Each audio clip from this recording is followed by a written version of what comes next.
Após 3 anos e meio de conflito, líderes mundiais se reuniram nos últimos dias para debater o fim da guerra na Ucrânia. No dia 15 de agosto, o presidente russo Vladimir Putin foi recebido por Donald Trump no Alasca. A reunião durou cerca de 3 horas, mas não resultou em proposta de cessar-fogo. 3 dias depois, em 18 de agosto, Trump recebeu o presidente ucraniano Volodymyr Zelensky e líderes europeus em Washington. Entre um encontro e outro, Trump publicou em sua rede social, a Truth Social, que a região da Crimeia, anexada pela Rússia em 2014, não será devolvida à Ucrânia e que a Ucrânia não vai entrar na OTAN. As afirmações de Trump ecoam a posição russa. Além da Crimeia, a Rússia anexou outras regiões da Ucrânia durante a guerra. Nenhum dos dois lados quer abrir mão desses territórios em um possível acordo de cessar-fogo. A entrada na OTAN também parece ser uma divergência irreconciliável. Que desdobramentos podemos esperar?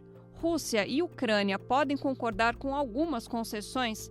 O fim da guerra pode estar próximo? Olá, eu sou Rodrigo Durão e esse é o BDF Entrevista. Hoje eu recebo Marco Fernandes, analista geopolítico do Brasil de Fato em Moscou e membro do Conselho Popular do BRICS. Olá, Marco. Prazer estar te recebendo aqui mais uma vez, aí de Moscou.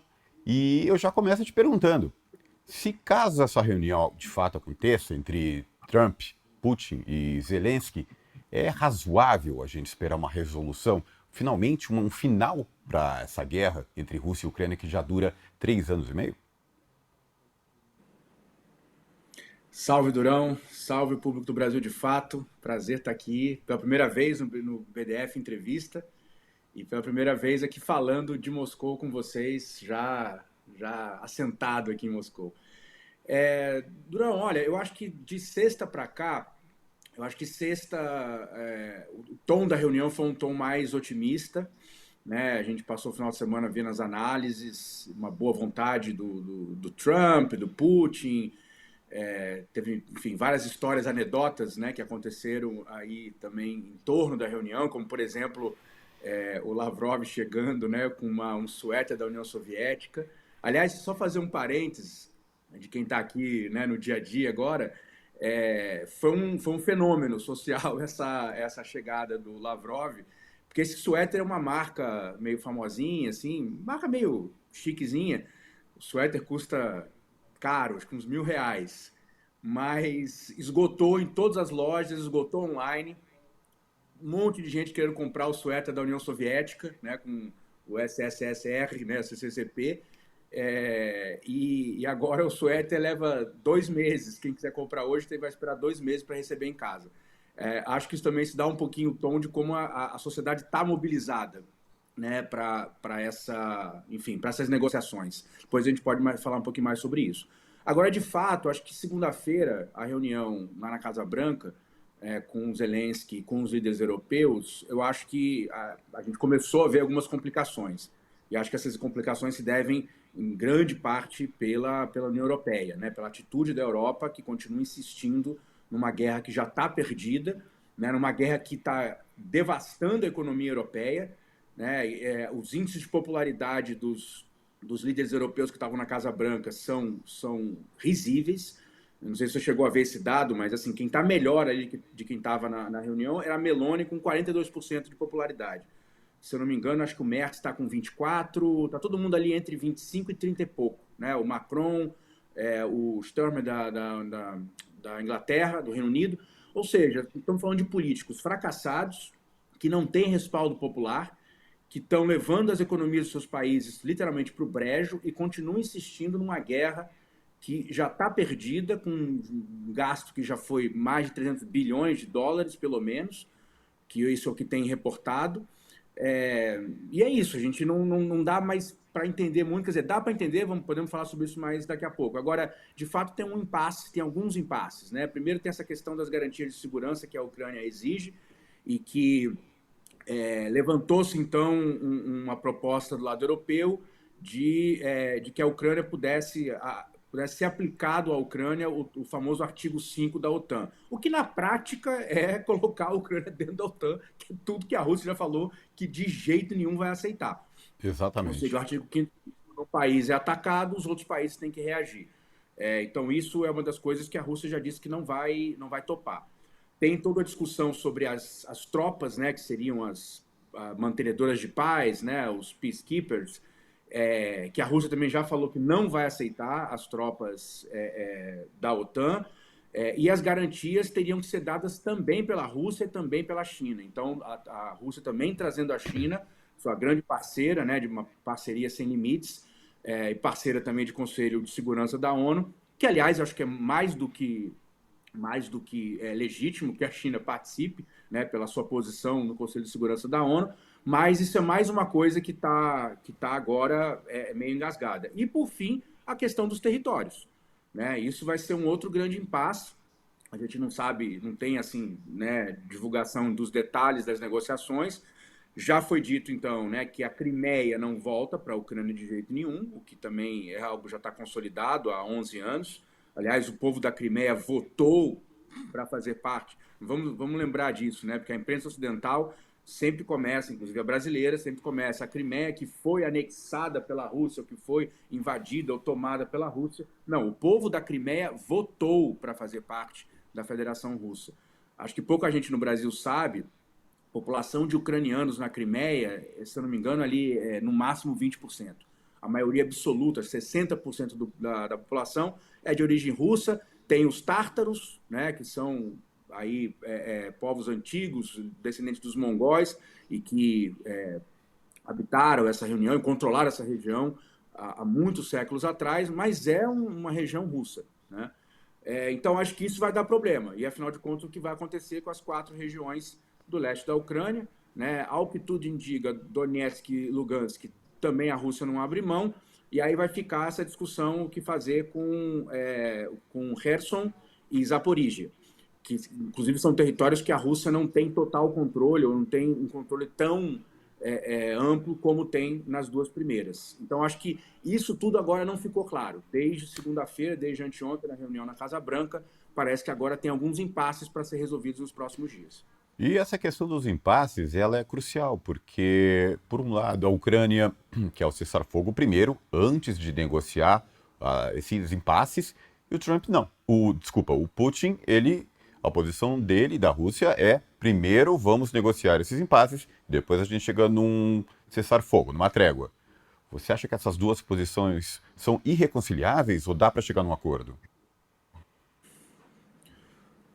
Olha, se dependesse do Trump, dos Estados Unidos, provavelmente chegaria-se a um acordo, né? Mais uma vez, eu acho que a coisa está engasgando na União Europeia. É evidente que a Rússia não tem por que a Rússia concordar com o cessar-fogo sem resolver a situação. Até porque é ela que está com a vantagem, né? Eu acho que, assim, para mim não tem coisa mais sintomática da situação da Ucrânia hoje que não o fato de que hoje o exército ucraniano literalmente anda nas ruas sequestrando pessoas, sequestrando homens no meio da rua para levar para o campo de batalha, né? Eu acho que isso dá um pouco a medida do moral da população ucraniana e da total falta de interesse do povo ucraniano de continuar com essa guerra, né? Então, enfim, você não ganha uma guerra se você tem que obrigar os soldados aí, você tem que sequestrar soldados nas ruas, arrancar pessoas do meio da família, do meio da rua e levar para o campo de batalha, né? Então, acho que isso mostra também a vantagem que a Rússia tem. Então, não tem por que a Rússia parar, até porque esses impasses podem demorar semanas para serem resolvidos. E o que a Rússia quer fazer? A Rússia quer avançar nos territórios. Ela quer avançar e conquistar mais territórios para sentar na mesa de negociação, inclusive ter mais fichas de barganha. Dizer, olha, tá bom, vocês ficam com isso aqui, Kherson fica para vocês, Donetsk e Lugansk fica para a gente divide Zaporíжia, por exemplo. Então, acho que isso a Rússia dificilmente vai recuar. E, na sua opinião, Marco, nesse tabuleiro, quais são as posições, quais são os interesses principais, tanto da União Europeia como do Donald Trump? Olha, no caso dos Estados Unidos, essa bola a gente já canta faz anos, né? E já era cantada já pelo Trump, pelo grupo político, menos até pelo Trump, mais pelo grupo político em torno dele, pelo menos há uns 2, 3 anos, que é a avaliação de que essa guerra contra a Rússia é uma guerra inútil para os Estados Unidos, é um desperdício gigantesco de recursos, de energia, né, e de capital político, porque afinal de contas o grande rival, ou diria o adversário ou ameaça existencial, como eles já dizem nos Estados Unidos, em Washington, é a China. Então, para esse grupo político, não faz sentido queimar os cartuchos com a Rússia quando a grande ameaça é a China.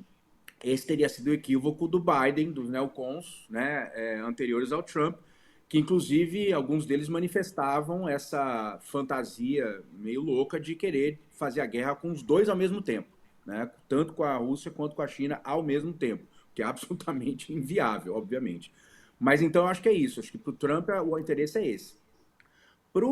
Para a União Europeia, eu acho que a essa altura do campeonato, a União Europeia, primeiro, ela está num momento em que a russofobia já virou digamos, um instrumento, né, interno, doméstico em cada um dos países para justificar o aumento dos gastos militares, né, e uma tentativa aí meio desesperada de uma reindustrialização via indústria bélica. E, ao mesmo tempo, o sonho dos neoliberais há 30, 40 anos na Europa, que era o desmonte do estado de bem-estar social europeu. Né? Então, agora, você já faz meses, né? Quem começou a dar um pouco essa dica foi o Financial Times, como sempre. Né? Por isso que é bom ler o Financial Times, porque eles estão sempre afinados ali, é a voz da classe dominante europeia e global. Já saía artigos desde mais ou menos março, fevereiro, dizendo, olha, a gente tem uma ameaça existencial que é a Rússia pode invadir a Europa a qualquer momento, portanto nós precisamos rearmar os nossos países, gastar centenas de bilhões de dólares em armamentos e, portanto, temos que cortar em algum lugar. Vamos cortar onde? Na educação, na saúde, na pensão dos velhinhos, isso não dá mais para bancar. Então, acho que para a Europa, e eu acho que, inclusive, mesmo com o fim da guerra, essa narrativa russofóbica não vai parar na Europa. Eu acho que ela não tem volta, pelo menos nos próximos anos, porque é isso, ela é instrumental agora para essa nova rodada, né, de rearmamento, de tentativa desesperada de reindustrialização, que eu acho que não vai funcionar por essa via, e de desmonte do estado de bem-estar social. Enquanto a economia europeia está patinando há alguns anos, como a gente já sabe. Né? Uma das ferramentas que foi tentada para tentar estrangular a Rússia logo no começo da guerra, em 2022, foi o estrangulamento econômico, financeiro, embargos, sanções.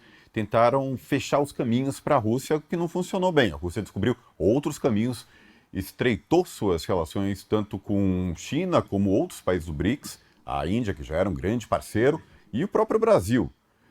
Isso não funcionou. Você acha que foi um tiro no pé do Ocidente apostar nessa alternativa para enfraquecer o Putin, forçar o final da guerra? E a Rússia já está preparada para fazer um esforço de guerra a longo prazo com essas descobertas, com esses caminhos que foram descobertos por necessidade? Sem dúvida, Durão, foram vários tiros nos pés, tanto na Europa quanto nos Estados Unidos, no caso do Biden. Né? Isso que você falou, quer dizer, a Rússia, se deu conta de que ela precisava construir alternativas. Né? Ela já vinha construindo alternativas com a China, né? Na verdade, vamos lembrar que a parceria Sem Limites, né, foi anunciada poucos dias antes do início da Operação Militar Especial na Ucrânia. Então já vinha de um processo, né, de aproximação, desde pelo menos 2014, quando eles resolveram ali a última pendenga de fronteiras, né, já era Putin e já era o Xi Jinping, que vem se construindo, inclusive os dois. Né, os dois têm uma relação de extrema confiança pessoal. Provavelmente hoje eu diria são os dois líderes no mundo, né, os grandes líderes mundiais hoje, que mais são próximos, eles já se encontraram, se não me engano, 45, 46 vezes, desde que os dois, né, desde que o Xi Jinping se tornou presidente, o Putin já era de novo presidente da Rússia. Né? Então, e a questão da parceria chinesa, ela está são centenas de projetos, energia, não é só a questão do petróleo, né? A questão do gás, que passou a vir muito mais gás para a China, depois que o Nord Stream 1 e 2 pararam de funcionar. Aliás, o 2 foi destruído pelos Estados Unidos, né? Um atentado terrorista. Com a Índia, você falou, a Índia, se eu não me engano, não sei agora se é do começo da guerra ou um pouquinho antes, 5 anos, talvez 5 anos, o comércio entre Rússia e China cresceu 7 vezes, mas disparou sobretudo depois da guerra, porque quintuplicou a compra de petróleo da Rússia, né, pela Índia. E saiu hoje uma notícia aqui na Rússia, um dado divulgado pelo governo russo, de que o comércio entre Rússia e Índia hoje já 90% é feito sem uso do dólar, o que é um pouquinho menos do que o índice entre China e Rússia, que já passou de 95%. Né? Então, mesmo com o Brasil, né, o Brasil também, ano passado, bateu só 12 bilhões de dólares o comércio entre Brasil e Rússia, mas tem, por exemplo, já está anunciado para esse ano a retomada da Comissão de Alto Nível, da CAN, que é uma espécie de... que é como a COSBAN, que tem o Brasil tem com a China, o Brasil tem esse com a Rússia, e está meio desativada desde 2022, se eu não me engano. E esse ano, depois das visitas, né, de Putin e Lula veio aqui, enfim, e várias conversas, vão retomar isso pode ser uma coisa, aliás, muito importante para o Brasil nos próximos anos, que é a retomada de uma parceria estratégica com a Rússia, de fato. Mas essa parceria, ela sofreu consequências. A Índia está com seus produtos sobretaxados pelo Donald Trump para os Estados Unidos em 50%. Se tornou o país mais tarifado do mundo. E o Brasil está correndo o risco também de ir pelo mesmo caminho. Na sua opinião, caso o desejo manifesto de Donald Trump se concretize, ele seja o vetor dessa paz entre Rússia e Ucrânia, e assim ele aumenta suas chances de ganhar um Nobel da Paz, o que você acha que deve mudar no panorama econômico para Brasil e Índia e outros países que são sancionados justamente por fazer negócio com a Rússia nessa época por causa da guerra? Olha, eu acho, Durão, que, na verdade, toda essa onda de ataques, de ameaças e ataques que o Trump vem fazendo, né, inclusive com parceiros históricos como a Índia, que, na verdade, né, meio que vem servindo uma espécie de cavalo de Troia, dentro do BRICS, inclusive, né, em alguns momentos. A Índia tem bloqueado muito das discussões, por exemplo, de parcerias financeiras, cooperação financeira, mas eu acho que, na verdade, isso está sendo bom, por um lado, para que os países dos BRICS se deem conta de que não tem mais como confiar nos Estados Unidos, né? Inclusive a Índia está se dando conta disso, né? Que, portanto, é preciso fortalecer as alianças dentro dos BRICS e com outros países do sul global. Acho, inclusive, Durão, que o Trump está fazendo agora, você sabe que na China tem uma anedota engraçada. O Trump 1, né, o primeiro mandato dele, ele lançou a guerra comercial, né, chamada Trade War, a guerra comercial contra a China, meteu tarifas na China também de 25% em vários produtos, e depois escalou esses ataques com as sanções, por exemplo, contra a Huawei, né, que foi um baque gigantesco durante 2, 3 anos, agora eles se recuperaram. Chegaram a prender a Meng Wanzhou, que é a filha do CEO da Huawei, ficou em prisão domiciliar durante, acho que mais de um ano no Canadá. E aí na China eles criaram uma expressão que assim, eu acho que é brilhante. O humor chinês tem essas sacadas, né? Que eles chamam o Trump de Chuan. É difícil para o mandarim, né, para quem fala chinês, pronunciar Trump. Então é Chuan. Então eles chamam de Chuan Jianguo. Jian é construtor. Guo é nação. Então, Trump, construtor da nação. Mas construtor de que nação? Da nação chinesa. Porque os ataques do Trump mostraram para a China que não dava mais para confiar nos Estados Unidos como parceiro, que era preciso, portanto, que a China acelerasse o seu desenvolvimento tecnológico, acelerasse, né, a construção de chips e inclusive do ponto de vista financeiro, a China vem se livrando dos títulos da dívida do governo dos Estados Unidos. Então, na verdade, o Trump agiu em favor da China, né? Make China Great Again. Então, acho que o Trump agora está fazendo, ele vai virar o construtor dos BRICS. Nós vamos daqui a 30 anos falar assim, olha, graças ao Trump em 2025, com a sua onda de ataques translocados, os BRICS se deram conta de que precisavam se unir. E eu estou falando isso porque eu acho que esse tipo de movimentação que o Trump está fazendo, como que ele afeta localmente, nacionalmente, ele anula o setor da classe dominante, da burguesia, que é anti-BRICS, que é pró-Ocidente, que é pró-Estados Unidos. Ele fez isso na China, os Estados Unidos fizeram isso na Rússia, e está acontecendo agora no Brasil, olha. No Brasil, pô, a gente tá... Quem é que agora vai defender uma aliança com os Estados Unidos e quem é que vai dizer que o Lula não tem que fortalecer a aliança nos BRICS e diversificar, por exemplo, os mercados brasileiros, né? Então, acho que nesse sentido, Valeu, camarada Trump.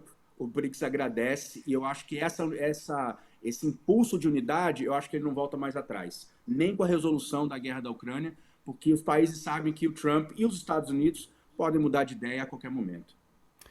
Eu que agradeço você, Marco, por essa visão privilegiada do humor chinês, né? Nada como estar no local mesmo para ter acesso e trazer para a gente esse tipo de informação privilegiada. Agora, você está na Rússia já há alguns meses, vários meses. Como é que está sendo visto pela sociedade russa esse esforço de guerra e esse momento em que a guerra está passando atualmente? Dá para perceber, já ter uma ideia clara de como a sociedade está vendo esse conflito? O atual momento do conflito? Olha, é uma pergunta boa, porque eu acho que tem níveis, né? Eu acho que, assim, do ponto de vista do cidadão comum, eu acho que talvez o principal, pelo menos quem mora em Moscou, né, que é um terço da população russa, assim, na província de Moscou, acho que um pouquinho menos do que isso, mas é muito concentrada a população aqui. Uma coisa que, por exemplo, que influenciou muito foi a inflação do custo de vida do dia a dia, né? Isso amigos, né, que moram aqui há muitos anos, amigos brasileiros inclusive, disseram que os preços dispararam. De fato, comida em Moscou é muito cara, em geral. Então, acho que isso foi um efeito importante.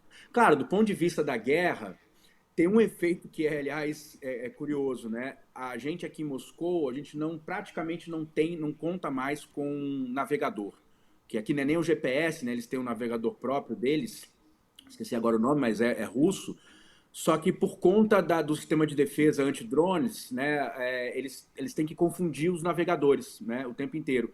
Então a gente praticamente não consegue usar. Então uma cena clássica em Moscou é você sai do metrô e as pessoas estão na saída do metrô com um telefone celular, com um mapa, tentando entender para onde tem que ir. Porque você não adianta, não tem mais aquela coisa, não, vai aqui, vira à direita em 50 metros e depois vira à esquerda, né? Então acho que tem essas coisas do dia a dia, claro, volta e meia cai um drone na periferia de Moscou. Já morreu, algumas pessoas morreram no último ano, pelo menos, eu já presenciei isso aqui. Agora, do ponto de vista, acho que assim, da opinião geral, tá todo mundo meio de saco cheio da guerra, obviamente. As pessoas querem que a guerra acabe, tem um desgaste, evidentemente. Muita gente morreu, a gente não sabe quantos, né? Agora, do ponto de vista, eu diria, aí de um pensamento mais estratégico, geopolítico, acho que também o visto de muitos acadêmicos e pessoas que estão envolvidas assim de alguma forma com relações internacionais, de que o problema da guerra também é que está deixando a Rússia de mãos atadas na sua política externa. Evidente, ela tem que concentrar os esforços, né, econômicos, de recursos humanos, de cérebro, de energia na guerra. E isso faz com que a Rússia não possa, por exemplo, gastar mais energia e recursos com prioridades como são os BRICS, com prioridades como é a política para a África, né? Então, acho que isso também faz parte do cálculo, né, da Europa, por exemplo, né, de manter a Rússia ocupada com isso, né? Então, e do ponto de vista da economia, é evidente. Por um lado, você teve um avanço gigantesco da economia de guerra, a Rússia vem crescendo 3,5% em média nos últimos anos, muito mais do que a Europa e os Estados Unidos. A Rússia hoje é o quarto maior PIB em paridade de poder de compra do mundo, mas a gente sabe que tem um potencial muito grande no pós-guerra, né? Por exemplo, na transformação de várias das inovações tecnológicas que foram, né, que vieram pela guerra, como que elas se revertem para a economia civil, digamos, né? Então, a Rússia tem um potencial muito grande, a gente ouve aqui também essas análises que, por exemplo, hoje o ministro da Defesa foi nomeado no ano passado, o Belousov, é um economista keynesiano, né? Um cara famoso, foi assessor do Putin durante muitos anos, um dos raros economistas keynesianos, né? Digamos, na elite do pensamento econômico, porque a Rússia se tornou muito liberal, né, dos anos para cá, e esse cara é o ministro da Defesa, né? Então, uma das razões teria sido justamente porque já é uma estratégia para o pós-guerra, e ele teria um papel fundamental ali como ministro da Defesa de começar a direcionar a economia, o que a economia de guerra acumulou, para a economia civil e para, digamos, setores industriais ou de alta tecnologia. Então, acho que assim, tá todo mundo que essa guerra sabe, né? Pois é, já que se começa a pensar no pós-guerra, né, o que vai ser feito para reconstruir o que foi destruído, como é que essas economias vão se reestruturar. Mas, Marco, você falou um pouco de BRICS. Falando de Brasil, pensando em Brasil, o Lula esteve aí em maio, para comemorações da vitória na Segunda Guerra Mundial, e se aventou até a possibilidade do Brasil contribuir nesse esforço de manutenção da paz, enviando até soldados. Como isso está sendo visto aí? Você vê alguma possibilidade disso acontecer? E como está sendo visto aí por Moscou essa aproximação com o Brasil? Olha, acho que essa aproximação foi muito bem-vinda, né? O fato do Lula vir aqui no 9 de maio, acho que foi um momento histórico. Inclusive porque o Lula, a gente sabe, a gente acompanhou no Brasil, o Lula tomou muita porrada, né, da direita, da imprensa mundial, por ter bancado estar aqui nessa data. E acho que isso foi, digamos, uma importante reaproximação pessoal, né, do Lula com o Putin. Vamos lembrar também que depois disso já houve, né, vários telefonemas, que eu falei, quer dizer, já tem essa perspectiva da realização da reunião da Comissão de Alto Nível esse ano, né? Então acho que essa reaproximação ela está acontecendo e precisa acontecer, né? Acho que tem um potencial gigantesco econômico, político, diplomático da relação entre o Brasil e a Rússia. E claro, para os BRICS isso é fundamental.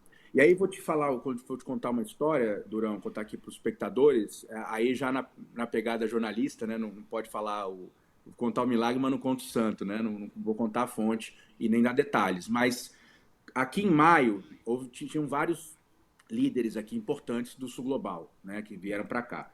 E uma fonte me falou, presenciou uma conversa, né? Entre o Putin, tinha alguns líderes importantes que estavam aqui, e um deles disse para o Putin o seguinte: falou, Putin, você precisa acabar com essa guerra logo. E olha, não estou falando isso porque eu sou da paz, não é isso. A questão, você tem os seus motivos, a gente está acompanhando. O problema é que enquanto você estiver fazendo guerra, você não faz política. E a gente precisa que você volte a fazer política. Acaba logo essa guerra e volta porque você está fazendo muita falta.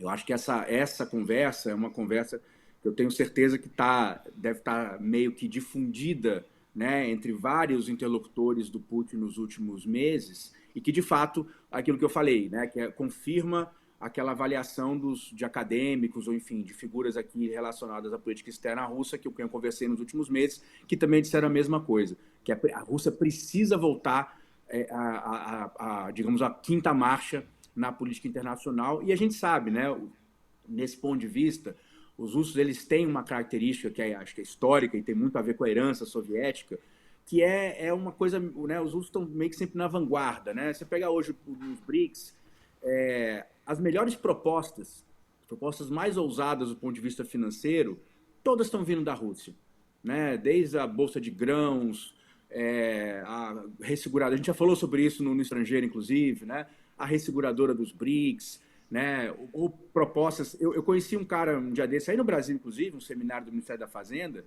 que é um cara uma consultora que é chamada Yakov Partners, que é uma consultoria de mercado financeiro que está trabalhando junto com o Banco Central da Rússia. E são caras que são assim, nerds, mestres de mercado financeiro, que estão sentando com o Banco Central da Rússia, com o Ministério da Economia da Rússia, para pensar em soluções para uma nova arquitetura financeira para o mundo, né? Então, assim, eles estão muito engajados na construção de fato, né, de um novo mundo multipolar, de uma arquitetura financeira nova, de uma arquitetura monetária nova. Então, de fato, ter os russos de volta vai ser muito importante para os BRICS e para todo o Sul Global. Por isso que essa guerra, como disse esse líder, tem que acabar logo. Pois é, Marcos, você falou um pouco antes que está tudo um pouco abstrato, não se sabe o que está sendo negociado em termos de território e resoluções finais para uma trégua. Mas já dá para ter uma ideia como deve ficar o mapa ucraniano, que já o próprio Trump disse que deve mudar, né, com as resoluções para o final do conflito. O que interessa para a Rússia em termos de território? E queria que você falasse um pouco também de outras demandas que existem sobre a mesa. Por exemplo, a Rússia quer que se fale russo no leste da Ucrânia, no oeste russo, né, na região fronteiriça. E essa região que você também falou que tem cerca de 20% de ucranianos, etnicamente ucranianos, como ficaria a situação dessa população num acordo, num possível, provável acordo de paz? Olha, Duran, eu acho que a Rússia não tem nenhum interesse em praticar a política, por exemplo, que a Ucrânia praticou com as populações russófilas do Donbás desde 2014, né? Pelo contrário, né? Eu acho que também é uma coisa importante, acho que talvez nem todo mundo no Brasil tenha a dimensão, essa guerra, na verdade, é uma guerra muito dolorida para os dois lados. Porque, de fato, o povo russo e o povo ucraniano eles estão historicamente imbricados. Essa guerra, ela dividiu famílias, literalmente dividiu famílias. Eu conheci uma moça aqui, jovem, 25 anos, me contou a história da família dela. Os pais dela são russos, como ela em Moscou. Todos os quatro avós eram ucranianos, que vieram para Moscou há décadas, né? A melhor amiga dela era o contrário, era uma ucraniana, moradora de Kiev, os dois pais ucranianos e os quatro avós russos, que mudaram para Kiev na época da União Soviética, décadas atrás. Olha, em algum momento as duas pararam de se falar, porque inclusive a amiga dela ucraniana entrou para o batalhão Azov, né? Enfim, batalhão que todo mundo sabe, neonazista e tal. Ora, isso aconteceu com milhares de pessoas. Assim, é importante a gente ter a dimensão de que essa guerra, na verdade, ela rachou uma relação histórica de amizade, de famílias, de décadas e às vezes de séculos, né? Então, não vejo nenhuma intenção da Rússia nesse sentido, de praticar alguma discriminação. Aliás, na Crimeia não se tem notícias de discriminação, pelo menos, enfim, não ouvi falar de ucranianos sendo discriminados. Agora, o que aconteceu, que vem acontecendo no Donbás, era uma coisa terrível, inclusive, né, partindo para morreram milhares de pessoas no Donbás, né, inclusive alguns deles vítimas desses batalhões neonazistas ucranianos. Eu acho que isso a Rússia não vai fazer concessão. Aliás, é uma coisa, não é só no Donbás, né, tem esse problema também no leste europeu, no Cáucaso, né? Às vezes tem aí países ali como Estônia, Geórgia, tem 20, 30% da população são russófilos, né, e são discriminados.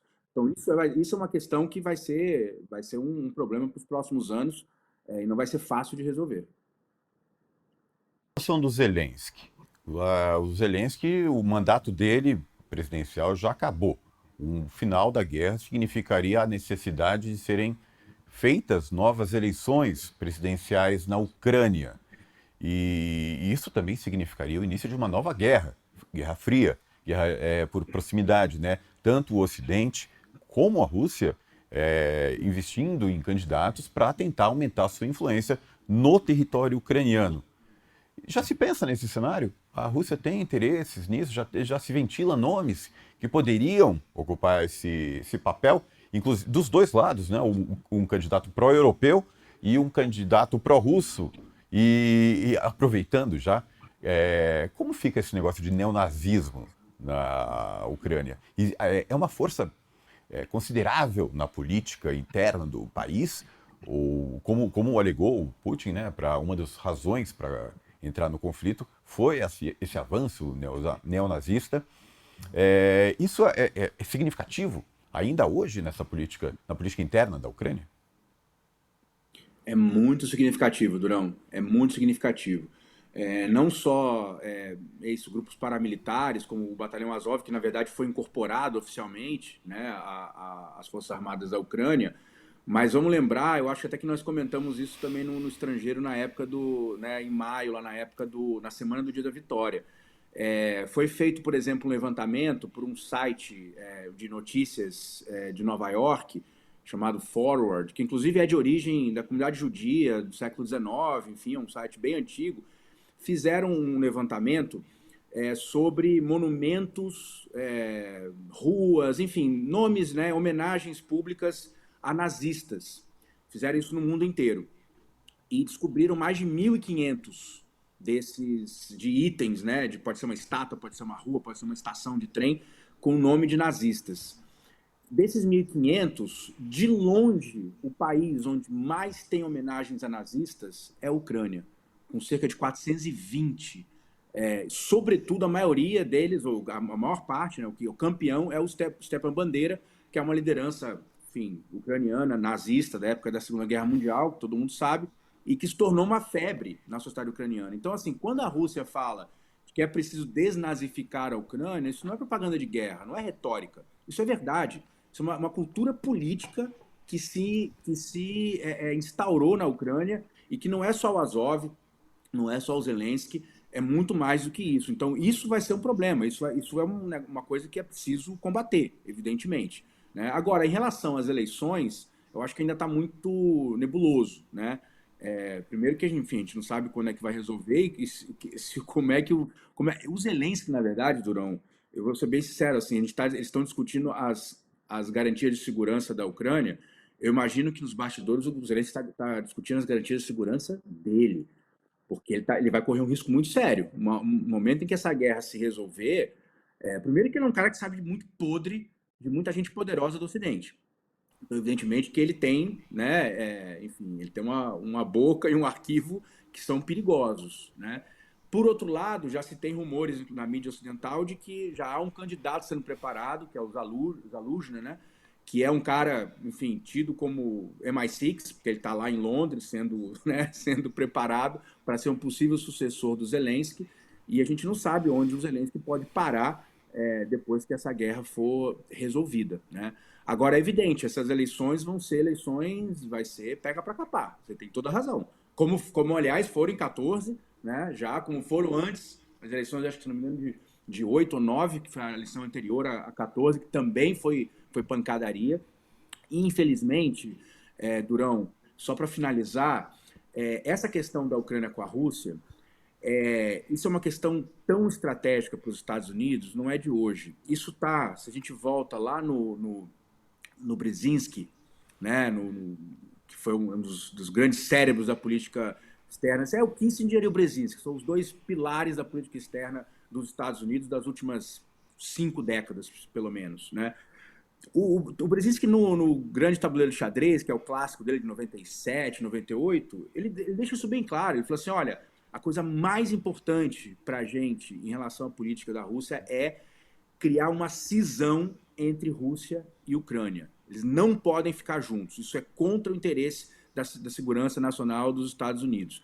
E ele diz na época, olha, em algum momento a gente vai trazer a Ucrânia para a OTAN, e ele dá uma data, ele fala assim, ó, vai ser entre 2005 e 2015. Ora, 2008 é a primeira tentativa na cúpula de Bucareste da OTAN, que o Bush move mundos e fundos para trazer a Ucrânia e a Geórgia, só que é impedido pela Merkel e pelo Sarkozy. Os dois, né, Alemanha e França, você está louco, isso é a Terceira Guerra Mundial se você fizer isso. E depois, a partir de 14, com o Maidan, né? Então, assim, o Brzezinski previu, sabia que em um momento isso ia ter que acontecer. E é essa, ou seja, nós estamos falando de uma estratégia que não começou em 14 no Maidan. Essa é uma estratégia que já tem quase 30 anos nos Estados Unidos. E eles foram bem-sucedidos. Porque, de fato, acho que a ferida que eles causaram, né, e essa, que eu falei agora, quer dizer, uma coisa que foi uma relação tão íntima de amizade, de famílias inteiras, que foi destruída e que eu acho que vai levar talvez décadas para ser curada essa ferida, se é que vai ser um dia. Então, nesse sentido, os Estados Unidos têm uma vitória já garantida, que é essa cisão entre Ucrânia e Rússia. Mas eu queria voltar um pouquinho num ponto que você falou, Marco. De onde vem esse fetiche, esse gosto pelo nazismo que fez tanto mal para a Ucrânia? A quantidade de gente, de ucranianos que foram mortos pelos nazistas não foi baixa. E ainda assim, eles idolatram essa ideologia, esse sistema político alien que fez tanto mal a gente que ainda está viva, né? A gente não é uma coisa de muito tempo atrás, é uma coisa que tem gente que testemunhou isso. De onde vem isso? É possível entender de onde vem? Olha, Durão, eu vou ser sincero com você, eu preciso estudar um pouquinho mais a história da Ucrânia para entender. De fato, eu só fico chocado como você, como é possível a essa altura do campeonato. Mas a gente sabe, né, que a ideologia nazista ela está voltando com muita força, não é só na Ucrânia, né? em várias partes do mundo, supremacismo branco. Aliás, nós estamos vivendo agora na Palestina, né? É mais uma manifestação. Aliás, já tem um monte de judeus, né, usando o termo nazi-sionista, por exemplo, para qualificar o governo do Netanyahu, né? E o que Israel está fazendo, esse massacre absolutamente fora de qualquer, né, enfim, parâmetro de humanidade, né? Então, eu acho que assim, é um fenômeno mundial. Eu, sinceramente, não sei como é que ele se desenvolveu na Ucrânia, mas, de fato, o Bandeira se tornou uma figura muito popular nos últimos anos, pelo menos desde 2014. Inclusive, esses monumentos que eu falei, esse estudo que fizeram sobre a Ucrânia, diz que, assim, na verdade, o grande impulso foi justamente pós-2014, e houve momentos ali em que era praticamente um monumento novo por semana, durante esses últimos 10, 11 anos. Né? Então, de fato, a cultura está arraigada, e, enfim, vai ser um grande desafio para a própria sociedade ucraniana, porque eles não são maioria, né? Mas eles têm muita força política e força militar, inclusive. Né? É um fenômeno mundial, nesse avanço da extrema-direita com ideias truculentas e racistas, enfim. Não é um fenômeno localizado na Ucrânia, embora possa ser mais forte lá do que em outros lugares.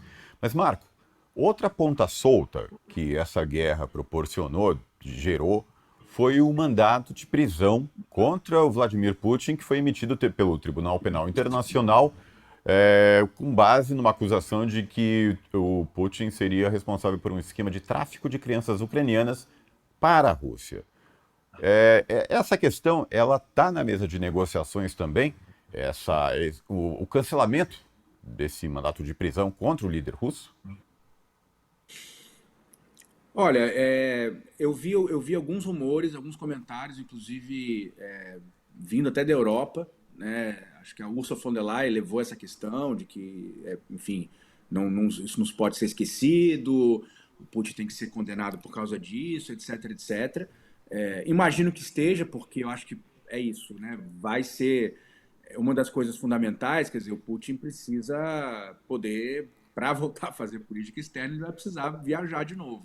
Né? Então, imagino que isso esteja na mesa de negociações. Agora, é claro, a gente sabe, por outro lado é isso, né? Os tribunais internacionais eles estão completamente desmoralizados, né? Eles são nitidamente já, enfim, um senso comum no sul global de que eles são armas do Ocidente, né? Os Estados Unidos acabaram, inclusive, de anunciar, agora eu não sei se, porque são dois, né? São dois tribunais, né? E os Estados Unidos acabaram de anunciar ontem, se não me engano, o Marco Rubio anunciou novas sanções contra juízes do Tribunal Internacional por conta da condenação ao Netanyahu, né? Quer dizer, é um negócio completamente... O Putin não pode viajar, mas o Netanyahu, enfim, é defendido pelos Estados Unidos. Mas isso vai ser fundamental, imagino que esteja na mesa, né? O Putin não pode continuar, depois do fim da guerra, enfim, a ter esse constrangimento de não ter vindo nos BRICS na África do Sul, não veio nos BRICS do Brasil, para não criar problemas para os países que estão recebendo. Né? Isso é absolutamente inaceitável. Né? Pois é, Marco. Agora falando desse universo paralelo que está sendo, em parte, criado pelo seu xará, Marco Rubio, nos Estados Unidos, vem confundindo muita gente. Muita gente está sendo sem saber muito bem o que pensar, especialmente tendo em vista o que está acontecendo aqui no Brasil, né? Essa tentativa de chantagear o judiciário brasileiro para livrar Jair Bolsonaro dos possíveis crimes que ele talvez seja condenado. E, enfim, os Estados Unidos estão a um passo de declarar o Brasil pertencente a uma nova versão do eixo do mal, né? Rufando tambores para derrubar o regime do Maduro. E isso vem confundindo muitas análises aqui que são feitas no Brasil sobre o que pode acontecer para o país, para o Brasil, caso Donald Trump seja, de fato, o mediador dessa paz entre Rússia e Ucrânia. Tem gente que acha que o Brasil vai ser fortalecido porque o BRICS vai sair fortalecido. Como você disse, Vladimir Putin vai voltar a fazer política, vai voltar a fortalecer o bloco, que já foi fortalecido pelas medidas coercitivas impostas pelos Estados Unidos. E tem outra corrente de pensamento que pensa que é o oposto. Se o Trump sair fortalecido como um grande mediador político, um grande ator, um ator global mais forte ainda do que já é, ou vai ter uma carta branca maior ainda para impor sua vontade no chamado quintal da América, que é como os Estados Unidos consideram o resto do continente americano. E a gente poderia ficar mais ainda vulnerável aos humores que vêm desse pessoal da extrema-direita que está no comando da Casa Branca. Como é que você vê essa questão? Olha, primeiro eu acho que o Trump, ele é isso, né? Ele tem uma política tão estabanada, porque assim, ao mesmo tempo que ele está tentando resolver esse impasse na Ucrânia, que interessa, né, a grande parte do mundo, interessa muito ao sul global, interessa muito aos BRICS, ao mesmo tempo que ele faz isso, ele ataca, ao mesmo tempo, China, Brasil, Índia, África do Sul, o Irã, militarmente, né? Então, assim, ele fez um strike nos BRICS nos últimos meses, né? Então, olha, o que ele faz aqui, ele desfaz do outro lado, né? Por exemplo, o que aconteceu essa semana, um encontro absolutamente histórico que eu duvido que teria acontecido desse jeito não fosse a política estabanada do Trump. Não sei se você já viu, mas o ministro, o chanceler da Índia, o Jai Shankar, foi à China, né? Visitou o seu contraparte, o Wang Yi, e saíram sorridentes com acordos importantíssimos, né? A China, por exemplo, suspendeu restrições de importação de alguns produtos manufaturados, suspendeu restrição de exportação de terras raras para a Índia, né? Enquanto a China está, né, bloqueou para os Estados Unidos, depois recuou, porque os Estados Unidos também recuaram, mas a China tem essa carta na manga, né? E liberou para a Índia, né? E vamos lembrar, vai ter mais um encontro entre Modi e Xi Jinping daqui a alguns dias, porque vai ter a cúpula da Organização de Cooperação de Xangai. Então vai haver uma visita de Estado, enfim, uma reunião dos dois, teve em Kazan no ano passado, e vai ter agora, né? Semana passada, voltou a ter voo direto entre a Índia e a China. Isso fazia 5, 6 anos que não tinha, né? Então é isso, assim, ó, mesmo resolvendo, eu acho que essa altura do campeonato, ninguém mais tem ilusão com o Trump. Mesmo que se resolva a guerra, ele não vai parar de atacar a China. Pelo contrário, acho que aí vai acelerar os ataques à China. Ele não vai parar de ameaçar aqui a América Latina, né? E é isso, a gente já viu os efeitos, né, que isso já teve no Brasil. Eu acho que foi a melhor coisa que aconteceu para a política externa brasileira, porque, inclusive, mais uma vez, quando Trump faz isso, ele neutraliza os setores da burguesia brasileira, inclusive do governo brasileiro, que são pró-Estados Unidos, que são anti-BRICS, que são anti-China, que são anti-Rússia. Ele bloqueia, ele enfraquece esse setor e ele fortalece setores mais nacionalistas, setores mais progressistas, que querem aliança com os BRICS, que querem melhorar a relação com a Rússia, que querem avançar na relação estratégica com a China.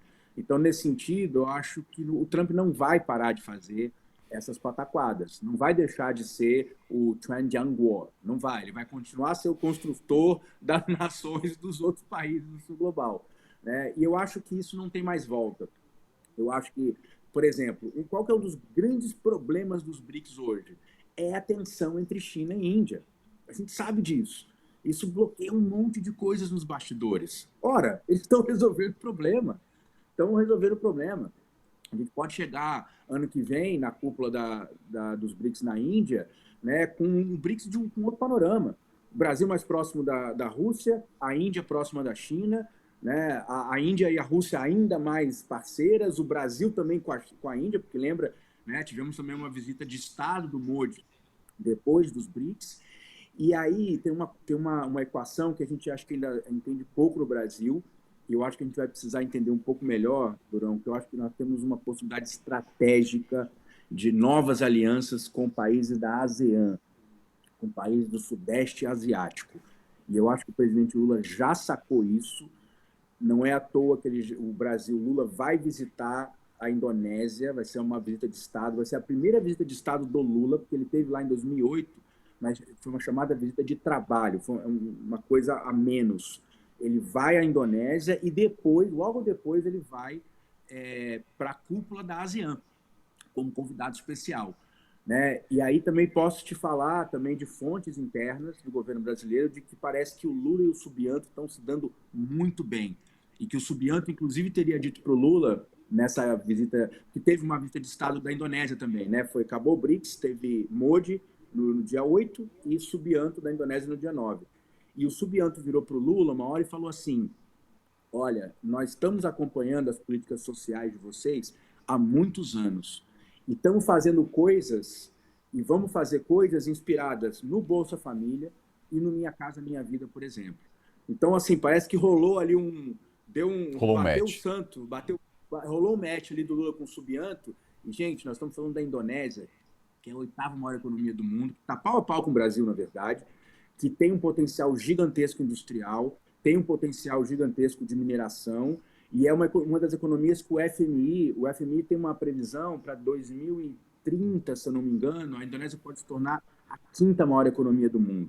Então, veja bem, a gente está aqui tentando achar novos parceiros e vamos esperar que o Itamaraty também entenda que a Europa não é a única possibilidade de parcerias estratégicas que não fiquem entre China e Estados Unidos. A questão é essa, né? Não podemos nem para um lado nem para o outro. Vamos para a ASEAN. Vamos para a ASEAN. Pois é. Isso vai ser tema de um próximo episódio do Estrangeiro. Conto com a tua participação, meu amigo.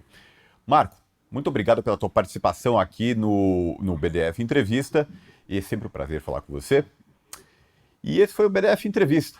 O BDF Entrevista que vai ao ar de segunda a sexta-feira, às 7 horas da noite, no YouTube do Brasil de Fato e também na TVT. Em São Paulo, ele é transmitido também pela Rádio Brasil de Fato FM 98.9. Até mais.